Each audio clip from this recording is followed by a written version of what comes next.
일주일의 시작 잘 보내고 계신가요? 아직은 좀 멍한 상태라고요. 자, 활기찬 일주일을 위해서 우리의 두뇌를 깨우는 방법 한번 알려드려 보겠습니다. 먼저 창가로 가서 햇빛을 받으며 뇌를 깨워주세요. 그리고 두뇌 활동을 도와주는 스트레칭도 있습니다. 아주 간단해요. 먼저 두 팔을 앞으로 쭉 뻗어주세요. 두 번째로 오른손을 아래 위로 움직여주세요. 세 번째로 왼손은 오른쪽 왼쪽으로 움직여주세요.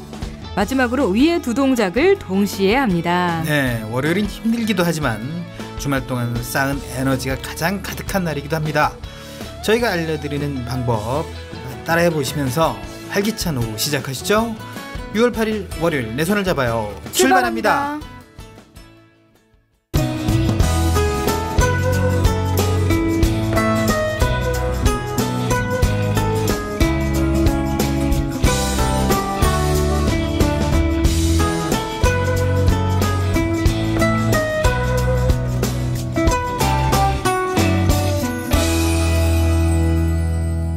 안녕하세요. 내 손을 잡아요. 진행의 권순철입니다. 안녕하세요. 홍옥희입니다. 네, 조금 지난주 좀 한산했던 주말 오키 씨는 뭐하고 지냈어요? 주말에 저는 그 옛날에 같이 스터디했던 사람들 오랜만에 만나서 음주도 하고 네, 그렇게 보냈습니다. 방송하는 분들이었군요. 그죠? 그렇게 방송 관계자로 하는 분도 있고 다른 길을 가는 분도 있고 네, 그래요. 그래도 모임을 가졌던 그때 방송을 함께 꿈꿨던 사람들과 같이 앉아서 또 세월이 지난 후에 이제 같이 술을 마시면서 이야기하니까 또 더 발전적인 얘기가 나왔을 것 같기도 하고. 그래요. 이런 스터디가 거의 없거든요. 보통 스터디 자체도 이렇게 흐지부지 되는 경우도 많고 그냥 끝나고 그냥 우리는 인연이 여기까지 뭐 이런 경우도 있죠. 그런 경우가 많은데 이번에는 이렇게 사람들이 좋은 사람들 잘 맞는 사람들 이어가지고 이렇게 쭉 인연이 이어가게 됐네요. 그래요. 방송을 하는 사람도 있고 안 하는 사람도 있지만 그때 인연을 이어가는 거 굉장히 중요하다 보고 저는 그 어떤 분 이름 하나를 다 걸고 하는 커피 전문점에 다녀왔습니다. 어땠나요? 굉장히 커피가 한 차원 높았다. 그 사람의 이름을 걸 만한 그런 그럼요. 카페인가요? 네. 그리고 얘기를 들어보니까 그 사람의 제자여야만 그 사람의 이름을 걸 수 있대요. 아, 그래요? 그럼 그 사람의 그 커피집 이름을 걸려면 체인점이 되려면 제자여야 된다는 거예요? 그렇죠. 제자로서 자기 손을 거쳐가야 된다는 거죠. 그러면 진짜 커피 맛이 거의 비슷하겠는데요? 네, 진짜 커피 맛있고요. 특히 이제 더치 커피를 추천합니다. 네, 그 커피집이 전 뭐뭐 커피집이죠. 여기까지. 제 성도 아니고 오키시 성도 아닌 전모 커피하우스라고 있습니다. 한번 가보시면 좋을 것 같아요. 한 번 정도는. 지금 또 요즘같이 또 더울 때는 시원한 더치커피 한잔 하시면 좋을 것 같고요. 네. 자, 뇌를 깨우는 방법에 대해서 좀 알아봤는데 보통 머리가 답답할 때, 머리가 잘 안 돌아갈 때 오키 씨는 어떤 행동을 좀 해요? 먹죠. 뇌에 영양소를 공급해 주는군요. 그렇죠. 사람들 뭐 보통 이런 말 많이 하잖아요. 당 떨어지니까 단 거를 먹어야겠다. 그렇죠. 저도 이제 당이 떨어질 때 캐러멜 마키아토를 먹죠. 맞아요. 카라멜 마키아토만 먹었던 그런 때가 있었죠. 네, 그렇습니다. 요새는 뭐 좀 지방 걱정을 하다 보니까. 자, 그래요. 월요일이에요. 월요일인데 굉장히 좀 지칠 수도 있는 때지만 에너지가 잔뜩 충전된 상태 아니겠습니까? 저는 어제 10시 반에 잤거든요. 오늘 돌리진 않겠는데요, 그러면? 오늘 완전 쌩쌩합니다. 목소리도 참 건강해 보이지 않습니까? 네. 그래서 에너지 잔뜩 충전돼 있으니까 그 충전한 에너지 한번 써보자. 이런 심정으로 요일의 시작, 한 주일의 시작을 보내시는 거 어떨까 하는 생각 들어보고요. 자, 권순철 홍옥희와 함께하는 내 손을 잡아요. 오늘 준비된 코너를 소개해드리겠습니다. 먼저 복지TV 박정인 기자와 함께 장개개의 뉴스를 정리해 전해드리는 시간 마련되어 있습니다. 그리고 저와 함께하는 주간 스포츠 영상 해설이 이어집니다. 다음으로는 정부에서 펼치는 다양한 일들을 알아보는 시간 세종 포커스도 준비되어 있습니다. 네, 코너를 본격적으로 시작하기 앞서서 청취자들이 프로그램에 참여할 수 있는 방법 알려드립니다. 참여할 수 있는 방법은 다양한데요. www.facebook.com/kbicktV로 메시지 주시거나 진행자에게 메시지를 보내주시면 됩니다. 그리고 인터넷에서 포피 채널을 검색하면 블로그를 통해서도 참여가 가능합니다. 방송에 참여하신 청취자분께는 문화상품권을 드립니다. 많이 많이 참여해주세요.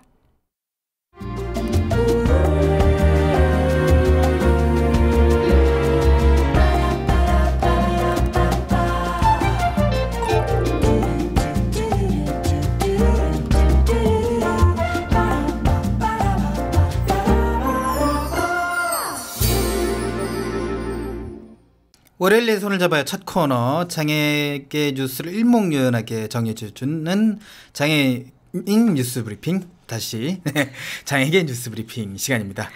자, 오늘도 복지TV 보도국 박정인 기자와 함께합니다. 생방송으로요. 네, 안녕하십니까? 네, 안녕하십니까? 네, 네. 생방송이면 발음이 좀 틀릴 때도 있습니다.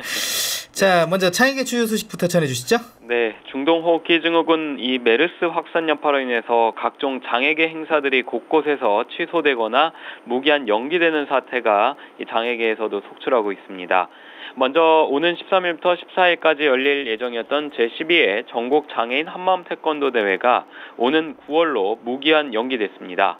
또한 이달 12일부터 13일까지 충남에서 제21회 충청남도 장애인 체육대회가 열릴 예정이었는데요.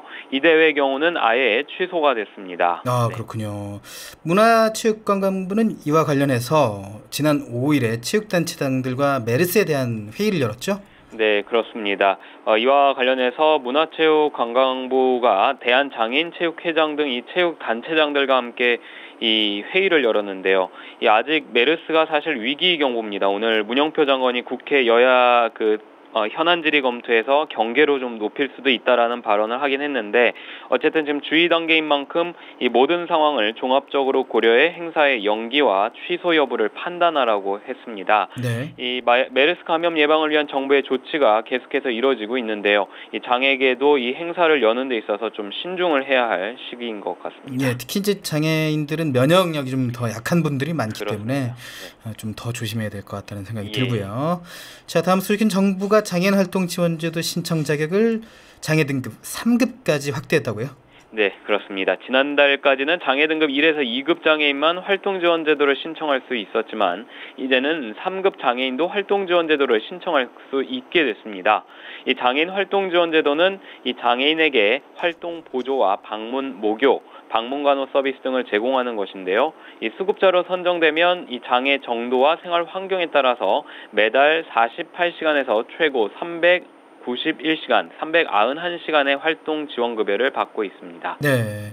장애계는 활동 지원 제도 시간에 대한 확대를 강력하게 주장을 했고 요구를 하고 있잖아요. 네, 그렇습니다. 지금 일단 정부에서는 3급까지 확대는 했는데 사실상 장애계는 지금 이 장애인 활동 지원 제도에 대한 시간에 대해서 24시간 보장을 촉구하고 있습니다. 네. 그 이유는 이제 모두가 알고 있지만 이 부족한 시간으로 인해서 이 사각지대의 시간대에 매년 장애인들이 사망하는 사건이 발생하고 있기 때문입니다. 네. 이 정부의 장애 등급 확대도 물론 중요한데 먼저 정부는 장애인 활동 지원 시간에 대한 확대를 통해서 이 장애인들의 인명피해가 발생하지 않도록 해야 한다는 것이 이제 장애계의 사실적 염원이죠. 네, 맞습니다. 그래서 이제 500일이 넘게, 1000일이 넘었나요? 그렇죠. 네, 1000일이 넘게 광화문에서 노숙농성 계속해서 벌이고 있습니다. 예. 자, 다음 뉴스는 기초수급에 관한 좀 신규 신청 소식이군요. 그렇습니다. 이 보건복지부가 오는 7월 시행되는 맞춤형 기초생활보장제도에 따라 신규 신청자를 전국 각 읍면동 주민센터에서 신청받고 있습니다. 복지부는 먼저 이달 12일까지죠. 집중 신청기간으로 정해서 이 복지 사각지대에 놓인 저소득층을 적극적으로 발굴한다는 계획입니다. 이 기간에 신청을 할 경우에는 이르면 다음 달 7월 20일부터 첫 급여를 받을 수 있게 됩니다. 네. 그럼 이 개별급여가 말이죠. 네. 방식이 대략적으로 어떻게 되는지도 궁금한데요. 네, 박근혜 정부에서 사실상 이 기초생활보장제도가 개별급여 방식으로 바뀌는 게 가장 큰 맥락인데요. 네. 이 올해 7월부터 통합급여에서 이른바 맞춤형 개별급여 방식으로 공식적으로 바뀌는 것입니다. 아, 그렇군요. 네, 그래서 기초생활수급자 선정 기준이 되는 이 최저생계비를 중위소득으로 끌어올리고요. 네. 이 생계비와 의료비, 교육비, 주거비 등 각 급여를 받을 수 있는 선정 기준을 다양하게 다층화했다는 것이 큰 골자입니다. 네, 그렇군요. 네. 한국장애인개발원이 연구 요약집을 발간했군요. 그렇습니다. 한국장애인개발원이요. 지난 2014년 한 해 동안 진행된 연구 과제를 총정리한 2014 한국장애인개발원 이 KODDI 연구 요약집을 발간했습니다. 요약집에는 발달장애인 및 가족 지원과 인권 증진, 자립 지원, 직업 재활 등 4가지의 이 장애인 정책 연구 분야에 총 34건의 연구 과제에 대한 내용이 실려 있습니다. 네, 장애계를 좀 연구하는 분들은 좀 필요할 것 같은데 그렇습니다. 이 연구집을 보려면 어떻게 해야 될까요? 네, 아주 쉽습니다. 이 연구집은 어려운 게 아니고요. 한국장애인개발원 홈페이지를 들어가서 네. 내려받을 수 있습니다. 아, 네. 무료로 내려받을 수 있는 그렇습니다. 연구집이군요. 네. 네. 자, 다음 소식은 장애인 권리 협약 당사국 회의가 뉴욕 UN 본부에서 열리는군요. 예, 그렇습니다. 사실 이 장애인 권리 협약, CRPD 이런 얘기하면 굉장히 어려운데요. 네. 이 한국 시간으로 사실 내일입니다. 미국 뉴욕 UN 본부에서 장애인 권리 명시를 목표로 한 장애인 권리 협약 CRPD 이 당사국 회의가 열립니다. 네. 여기서 이제 궁금한 것은 장애인 권리 협약이 뭔지 궁금해지는군요. 네. 이 본론을 얘기하면 이 협약은 이 장애가 있는 사람의 존엄성과 권리를 보장하려고 지난 2006년 유엔 총회에서 채택이 됐고요. 지난 2008년에 발효된 유엔의 인권 협약입니다. 이번 내일 열릴 회의에서는 전 세계 154개 협약 당사국 대표와 전 세계 장애 관련 비정부 기관, NGO 대표 등이 1000여 명이 참석을 합니다. 네. 그래서 2015년 이후의 개발 목표인 이 SDGs입니다. 지금까지는 MDGs라고 하는데 이제 2015년 이후 개발 목표인 SDGs라는 이 장애인의 권리 주요 의제를 위해서 이 논의가 집중적으로 진행될 예정입니다. 그렇군요. 네. 이번에 우리나라에선 어느 분들께서 참여를 하게 되나요? 네, 정부 측에서는 일단 유엔 주재 오준 대사와 최종균 복지부 장애인 정책국장이 참석을 하고요. 네. 국회에서는 김정록 새누리당 의원이 참가합니다. 그리고 장애인 인권단체 대표 등 50여 명이 이미 미국에 가 있습니다. 네. 자, 다음 소식은 장애인들이 여행을 가서 가장 불편함을 느꼈던 것이 이동 편의 시설이었다는 설문조사가 나왔군요. 네, 그렇습니다. 요즘에 비장애인, 장애인 누구나 이 여행을 굉장히 즐겨하는 추세인데요. 그렇죠. 이 장애인들의 국내 여행을 하는데 가장 큰 불편한 사항이 이동 편의 시설인 것으로 나타났습니다. 네. 이 한국소비자보호원이 장애인의 날을 맞아 장애인 여행 설문조사를 실시했는데요. 응답자의 74%가 국내 여행에서 장애인 이동 편의 시설 부족을 꼽았습니다. 네, 그렇군요. 이번 조사에서는 장애인들의 해외여행에 대한 욕구도 굉장히 높았다라고 나왔네요. 네, 그렇습니다. 국내 여행 말고도 요즘에 해외여행도 굉장히 많이 나가시는데요. 네. 이번 조사에서 장애인 응답자의 88%가 해외여행을 실제 희망하는 것으로 나타났습니다. 그래서 이 장애인들이 해외여행을 희망하는 것에 비해 이 최근 3년 내 실제 해외여행을 한 적이 있는 장애인은 이 15%밖에 되지 않아 매우 낮은 것으로 조사가 됐습니다. 그렇군요. 저도 해외에 나가본 적이 한 번도 없으니까 이번 여론조사가 굉장히 의미가 있고 실효성이 있다라고 보여지기도 하네요. 예. 자, 끝으로 장애계 단체 소식을 좀 전해주시죠. 네, 한국농아인협회가 지난 6월 3일 농아인의 날을 맞아 제19회 전국 농아인 대회를 열었습니다. 이 대회에서 이대섭 회장은 국회에 계류 중인 수화 언어법을 조속히 제정해달라고 주장했습니다. 네, 마지막 소식은 서울지방변호사회가 오는 12일 여의도 이룸센터에서요, 장애인법과 관련한 국제 심포지엄을 개최할 예정이라고 밝혔습니다. 이번 토론에서는 한국과 미국, 일본의 장애 관련 법률가 전문가들이 모두 모여서요, 장애인 관련 법과 정책, 인권 옹호 실무 등을 논의할 예정입니다. 네, 오늘 소식은 여기까지 듣겠습니다. 고맙습니다. 네, 감사합니다. 네, 지금까지 복지TV 박정인 기자였습니다.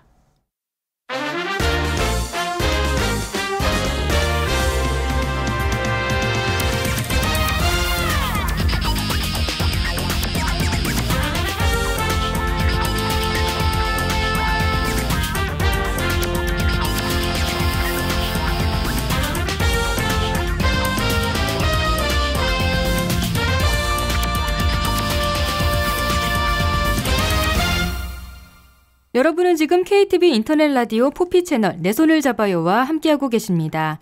다음 코너는 시각장애인들이 보고 싶은 다양한 영상 콘텐츠를 해설해주는 영상 해설 시간입니다. 네, 매주 월요일은 주말 동안 있었던 흥미진진한 스포츠 영상을 해설해드리는 주간 스포츠가 준비되어 있습니다.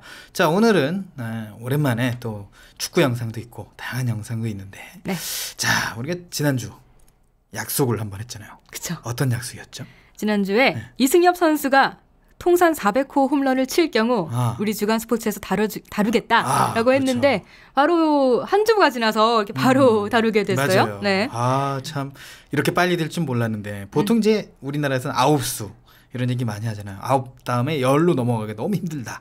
그래서 9수라는 얘기는 많이 하는데 금방 그렇게 넘겨버렸습니다. 그래서 우리가 할 거리가 생겼다. 너무 기뻤어요. 고마워요, 이승엽 선수 이라고. 네. 홈런이 있습니다. 네. 하지 말라네요. 네. 두 번째 영상은요. 한국 프로야구 KBO 리그 중에 LG 트윈스 나성용, NC 다이노스 나성범 형제가 한 경기에서 나란히 홈런을 터뜨리는 장면이고요. 네. 마지막은 프로축구 K리그 전남 드래곤즈와 인천 유나이티드 경기 중에 일어난 간접 프리킥 순간입니다. 자, 그러면 400호 영상부터 봐야죠. 이승엽 선수의 아드님이군요. 네. 예, 그리고 또 아내 되시는 분이죠. 워낙에 또 유명하신 이송정 씨인데요. 이승엽 선수 표정 좋은데요? 예. 뭔가 좀 내려놓은 듯한 그런 표정이에요. 이승엽의 타구 오른쪽입니다. 담장 밖에서 뵙겠습니다. 제가 뭐라 그랬어요? 밖으로 나간다니까요. 바로 지금 이 위대한 순간에 증인이 될 수 있어 행복합니다. 아, 멋있네요. 이승엽이 KBO 리그의 신세계를 열고 있습니다. 개인 통산 400호 홈런.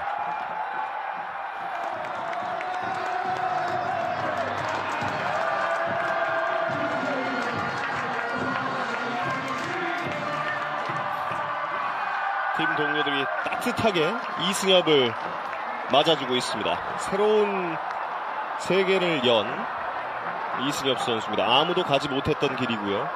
400호 홈런을. 자, 바로 그 역사적인 순간을 다시 보시죠.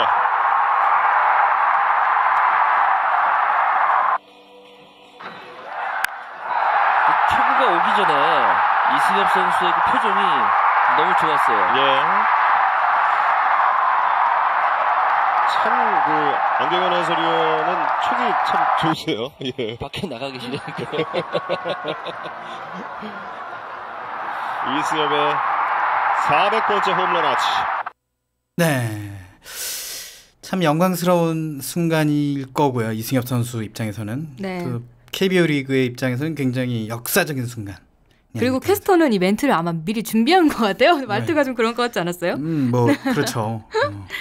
그 나름대로 그런 대기록이 나오기 전에는 준비를 해놓는다고 합니다. 그렇죠. 뭐 어떤 멘트를 할 것인가 준비를 해놨겠죠. 지금 예를 들어서 홍성원 선수가 2,000안타를 앞두고 있는데 그것도 준비하고 있다. 그래서 내가 중계할 때는 홍성원 선수의 안타가 몇 개가 남았는지 2,000안타 될 때까지 카운트다운을 하겠다 뭐 이런 얘기도 했었어요. 정우영 캐스터인데 네.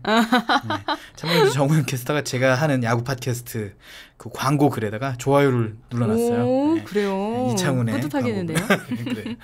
자, 한번 영상을 보죠. 네, 이 홈런은요. 6월 3일 포항에서 치러진 롯데 자이언츠와의 경기에서 터졌습니다. 3회 말 2사 점수는 5대 0으로 삼성이 앞서가고 있었고요. 이승엽이 다부진 표정으로 타석에 섰습니다. 네.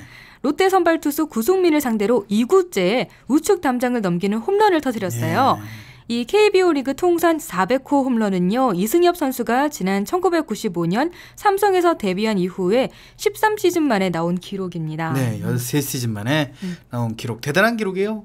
13시즌 동안 어떻게 400홈런을 칠 수 있겠습니까? 13시즌 안에 100홈런을 치기도 어려운 그런 홈런 타자들도 많은데 말이죠. 네.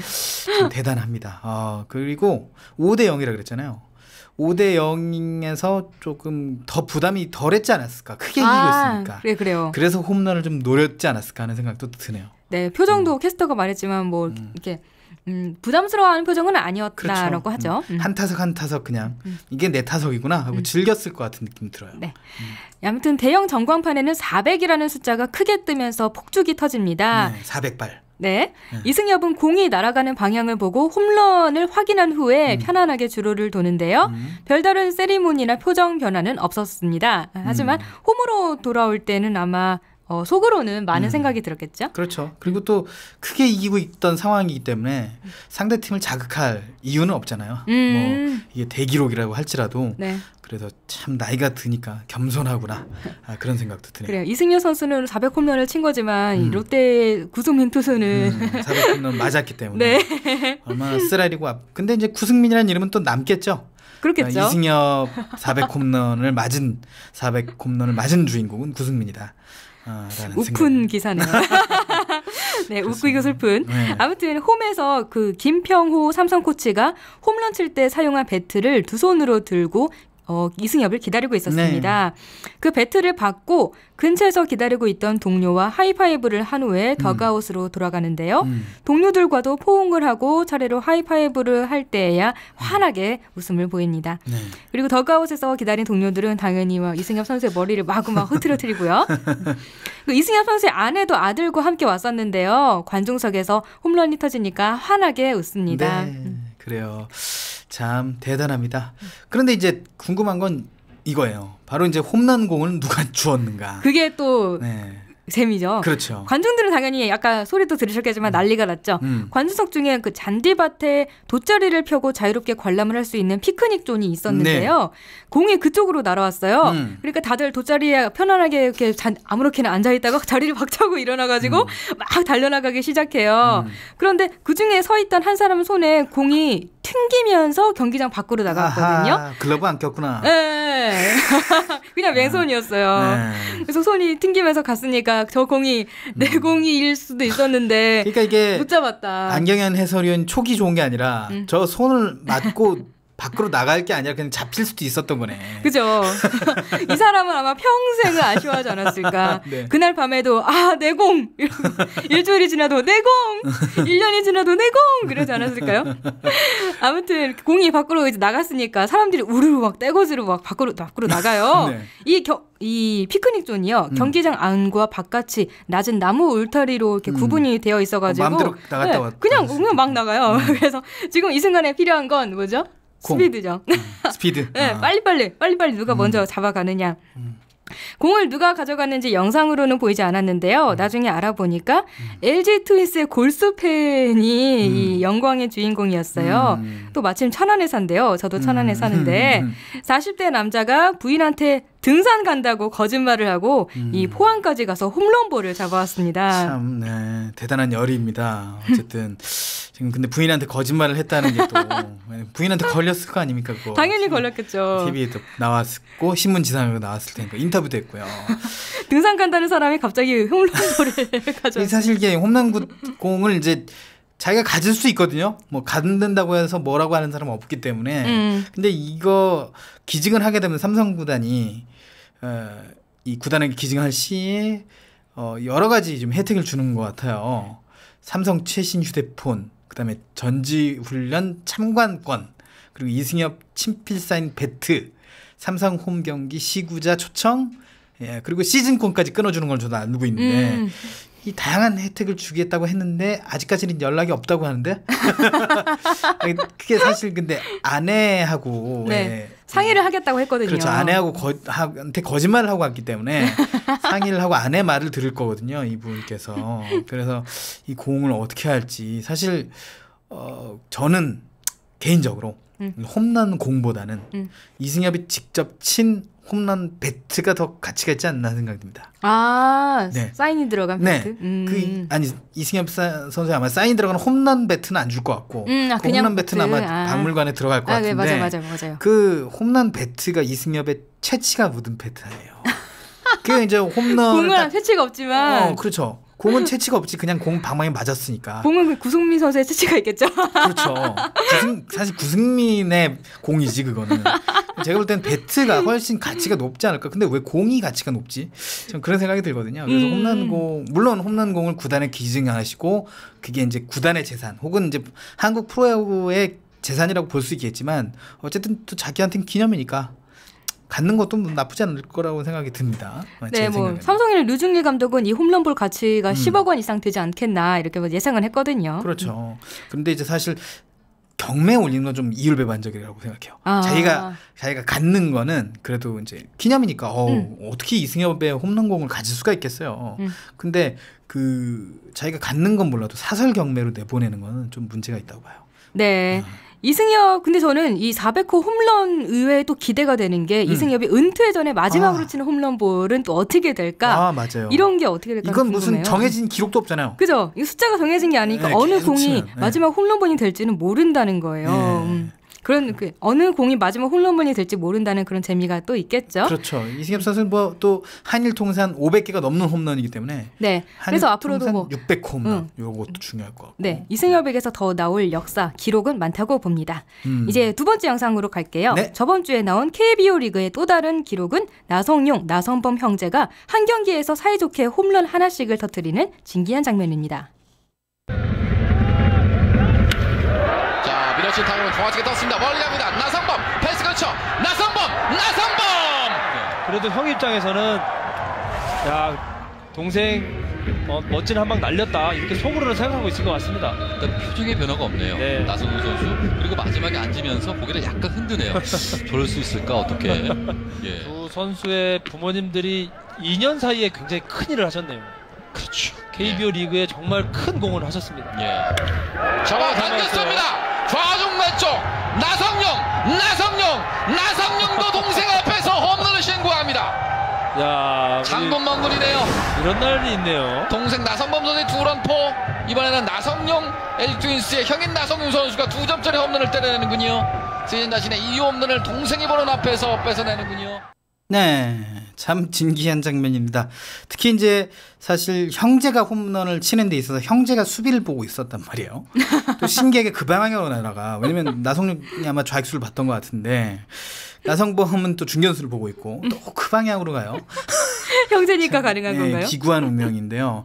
사실 이제 형제 홈런이 이번 말고도 더 있었어요. 근데 1986년에 있었는데 양승관 양호승이라고 형제가 있었는데 이때는 같은 팀이었단 말이에요. 그러면 더 좋았겠죠, 기분이. 네, 같은 팀이었는데 이번엔 상대 팀으로 형제들이 홈런을 치는 또 진기한 기록이 나왔습니다. 86년 7월 31일 롯데전 청보의 양승관 양후승이군요. 양후승 형제가 같은 팀에 있었을 때 홈런을 쳤는데 이번엔 다른 팀으로 정말 영원히 깨지지 않을 기록일 수도 있는 그런 홈런을 날렸군요. 네, 아마 많이 깨지기 진짜 힘들 것 같아요. 그렇죠. 네, 이 경기는요, 2일 창원에서 치러진 NC 다이노스 대 LG 트윈스의 경기였고요. 영상 제목이 재밌던데.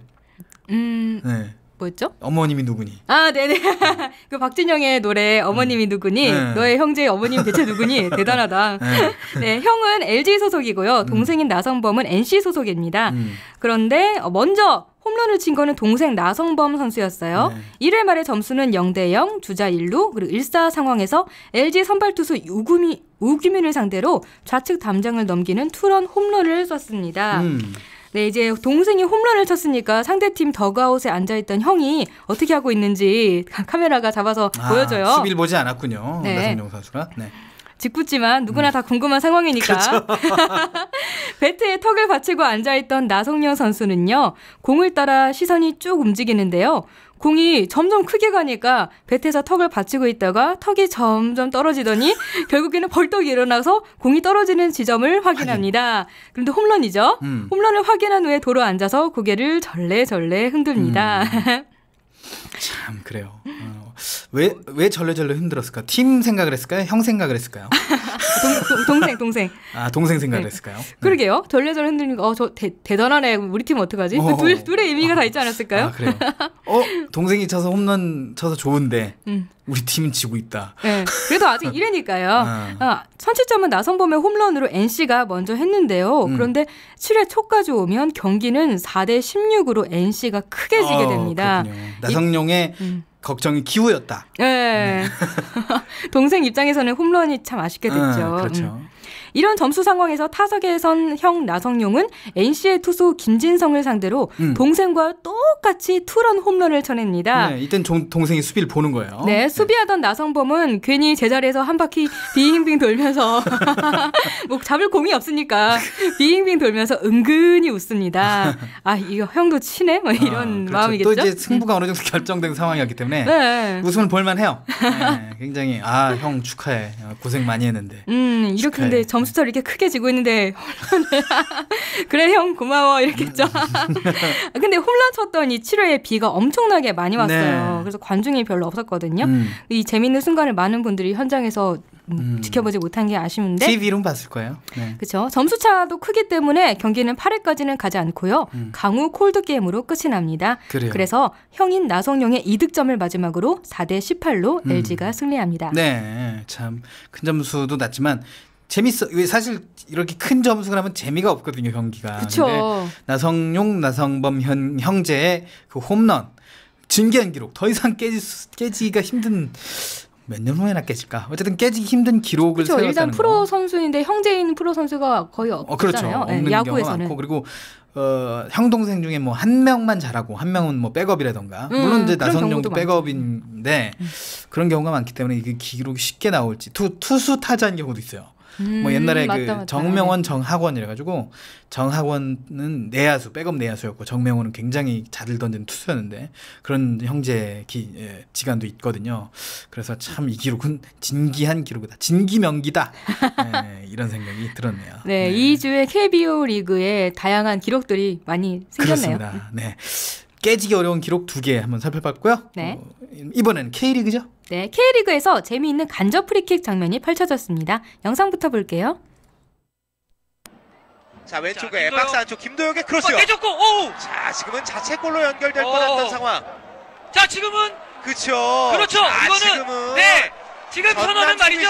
발로 걷어냈거든요. 자, 이거는 백패스로 본 거예요. 일단 왼발 크로스가 올라왔고요. 자, 지금은 임종훈 선수가 발로 맞춰줬어요. 10년 동안 이런 거 처음 봐요. 자, 오늘 시청자 여러분들 정말 재미있는 그림 보고 계십니다. 인천의 간접 프리킥. 페널티킥 위치보다 3m가 앞서 있는 상황입니다. 이천수! 자, 다시 한번 걷어냈고요. 직접 슈팅! 지금은 굴절됐고요. 다시 한번 인천! 자, 전남 선수들이 많습니다. 자, 지금은 용현진의 그림 같은 오버헤드킥. 자, 김명재 품에 안깁니다. 자, 정말 이색적인 그림이 나왔습니다. 대리어 지금 이번에 전남의 역습. 이창민의 오르샤의 마무리. 자, 두 번째 골 터집니다. 자, 지금은 오르샤와 이창민을 완벽히 놓쳤던. 네, K리그의 오랜만의 영상 반갑습니다. 근데 참 신기한 상황이었나 봐요. 간접 프리킥도 굉장히 신기한 상황이에요. 저는 간접 프리킥은 체육책에 나서 볼 수 있었던 생소한 단어죠. 저도 처음 알았어요. 네, 이런 게 있는지. 체육책에나 나오는 거예요, 이게. 그리고 간접 프리킥이 굉장히 진짜 위험한 상황이에요. 이게 골을 거의 내줄 수 있는 상황이기 때문에 자, 간접 프리킥은 또 예쁜 목소리의 홍옥희 씨가 또 설명해 줄 거고 이 영상을 좀 보죠. 네, 이 영상은 6일에 인천에서 치러진 인천 유나이티드와 전남 드래곤즈와의 경기였고요. 전남 17분에 전남이 1대 0으로 앞서고 있었습니다. 첫 골은 전반 6분에 이정호 선수가 터뜨렸고요. 네. 이제 17분에 벌어진 일을 설명할게요. 인천 소속 이천수 선수가요. 네. 이천수. 전남의 골대 쪽을 향해서 스로인을 합니다. 네. 그 공을 김도혁이 받아서 문전으로 크로스를 올리는데요. 같은 팀 선수를 보고 공을 패스한 거죠, 당연히. 네. 그런데 그 공을 막으려고 전남 임종훈이 발을 갖다 댔는데 공이 자기 팀의 골대 쪽으로 흘러가요. 방향을 참 그렇게 해가지고 다행히 자살골이 될 뻔했던 그 공을 전남의 골키퍼 김병지가 손으로 막았습니다. 근데 뭔가 이상하지 않아요? 네, 문제는 그 다음에 이어집니다. 네. 심판이 경기 진행을 멈추고 간접 프리킥을 선언합니다. 네. 김병주와 전남 선수들이 심판 주위에 몰려들면서 항의를 하지만 심판은 판정에 변화가 없습니다. 요지부동이에요. 네. 여기서 이 간접 프리킥이 뭔지 궁금하신 분들이 있을 거예요. 네, 간접 프리킥이 선언될 때는 여러 가지 상황이 있는데요. 이 경우에는 공이 팀 동료에 의해 골키퍼에게 의도적으로 킥이 된 후 골키퍼가 손으로 공을 잡았을 때 해당하는 상황입니다. 그렇죠.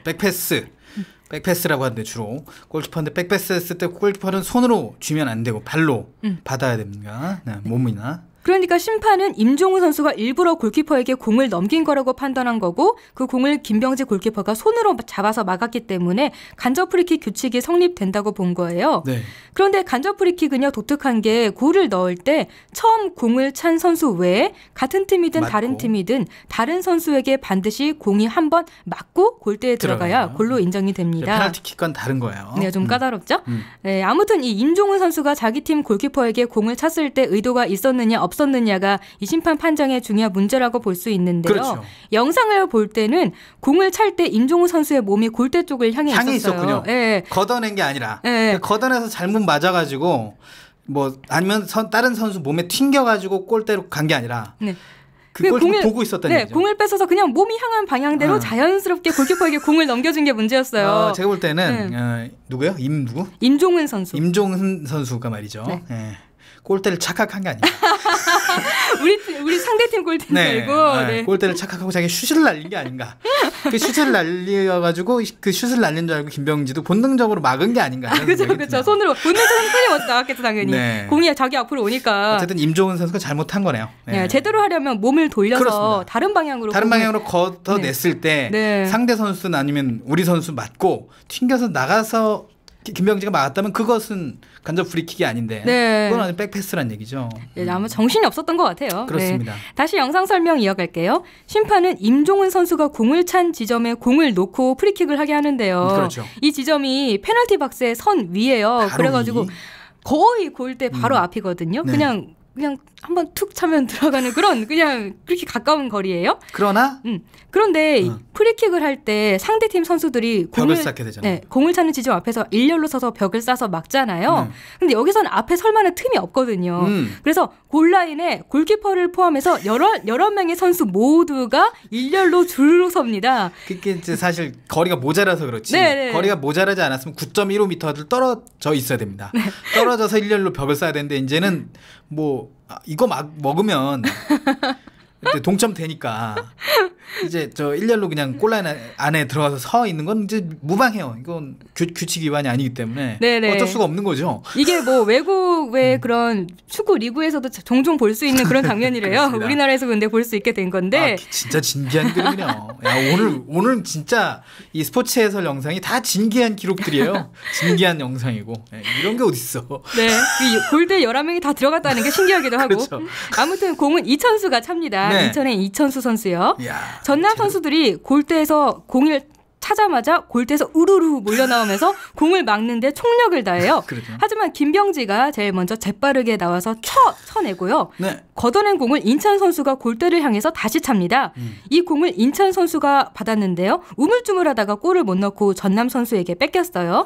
수비를 위해 전남 선수들이 다시 공을 향해서 우르르 몰립니다. 그리고 그 공을 인천 선수가 다시 받아서 골대를 향해 오버헤드킥을 하는데요. 그걸 또 그 와중에 김병지가 막아냅니다. 온갖 선수들이 막 골대 앞에 자리하면서 진짜 난장판이 따로 없고 뭐가 뭔지도 모르겠는데 김병지가 공을 보고 결국 상황을 정리했어요. 그렇습니다. 역시 김병지가 40이 넘은 나이, 45으로 알고 있는데요.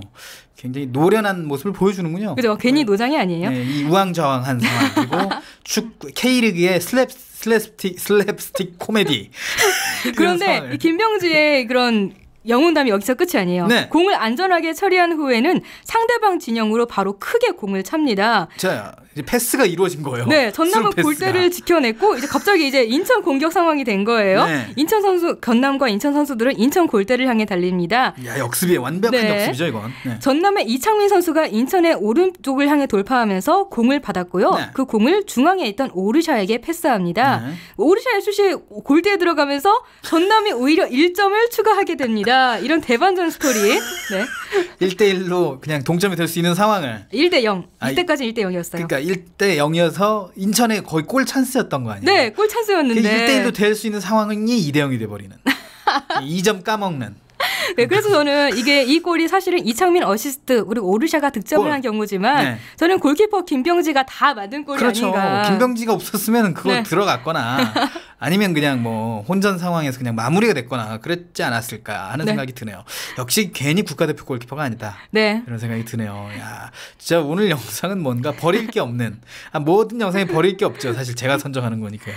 네, 저희 밖에서 영상을 보고 조연출님도 웃으시더라고요. 그러니까 이 영상은 진짜 와, 누가 봐도 웃기는 그런 상황이에요. 일요일 이제 오후에 보통 우리가 이제 일요일 오전에 대부분 영상을 마무리하죠. 근데 네. 일요일 오후에 이런 영상이 올라오게 이거 뭐야?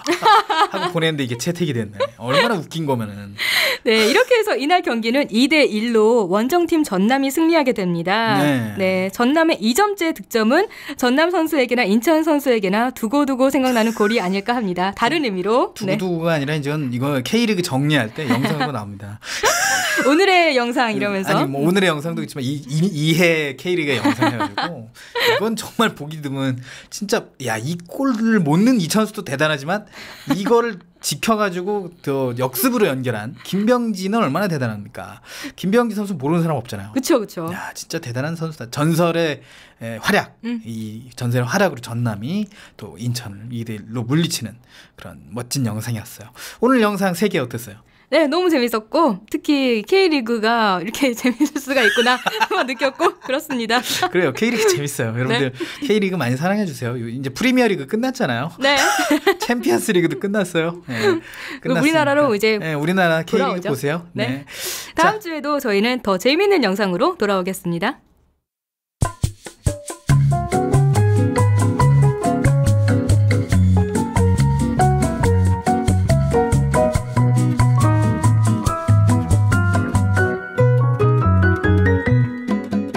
여러분은 지금 KTV4P 채널 내 손을 잡아요와 함께하고 계십니다.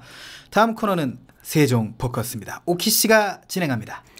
네, 외교부와 한국철도공사 코레일이 박근혜 대통령의 24개 개혁과제 중 하나인 유라시아 이니셔티브를 구현하기 위해서 유라시아 친선특급 사업을 실시합니다.